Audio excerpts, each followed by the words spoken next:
More than 8 million Texans have already voted in what's expected to be an all-time record turnout. Many counties seeing a big increase in requests for mail-in ballots. We mailed out right at 44,000 ballots. That compares to 21,000 4 years ago. So we're significantly higher than that. For weeks, President Trump has been critical of the mail-in voting process. Twitter flagged the president's tweet this week that said, quote, "Big problems and discrepancies with mail-in ballots all over the USA.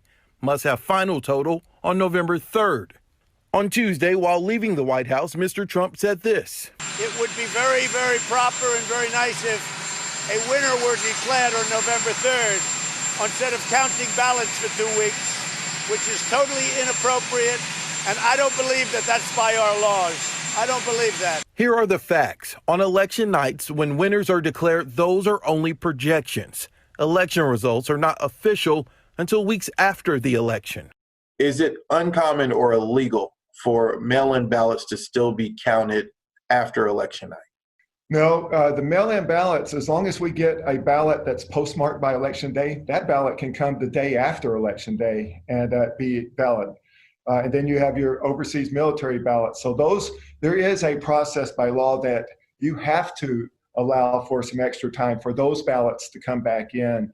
SMU political science professor Cal Gilson says laws are in place for the allotment of time available for counties and states to count ballots. Where the courts have been stepping in is where generally Democratic states wants to say, because of the uncertainty of coronavirus, we're going to extend counting mail ballots for 3 days or a week or something like that. And the courts have said, no, you can't change the rules late in the process.